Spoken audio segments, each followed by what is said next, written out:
Welcome to Divyashri kitchen and blogs. ఈరోజు మనం ఎంతో టేస్టీగా ఉండే పన్నీర్ 65ని తయారు చేసుకోబోతున్నాం. ముందుగా వాటికి కావాల్సిన పదార్థాలు. ముందుగా పన్నీర్ని 200 గ్రామ్స్ తీసుకొని ఇలా చిన్న క్యూబ్స్ లాగా కట్ చేసుకోవాలి.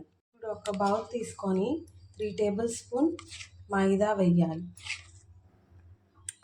నెక్స్ట్ 2 టేబుల్ స్పూన్ కార్న్ఫ్లోర్ వేయాలి. స్పూన్ కారం వేయాలి. స్పూన్ పెప్పర్ వేయాలి. స్పూన్ గరం మసాలా వేయాలి. స్పూన్ ధనియాల పొడి వేయాలి. పడే సాల్ట్ వేయాలి. యాడ్ చేయాలి. స్పూన్ అల్లం పేస్ట్ వేయాలి. పెరుగు వేయాలి. కప్ వాటర్ వేసుకొని ఇలా మిక్స్ చేసుకోవాలి.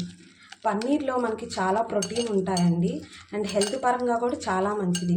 ఎవరైతే పన్నీర్ ఇష్టపడరో వాళ్ళకి ఇలా స్నాక్స్ లాగా చేసి పెడితే పిల్లల నుంచి పెద్దల దాకా చాలా ఈజీగా తింటారు.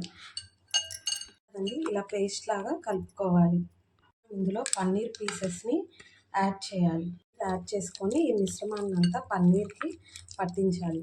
ఇలా ఒక హాఫ్ అన్ అవర్ వరకు మ్యారినేట్ చేయాలి. పన్నీర్ని మిక్స్ చేసుకోవాలి.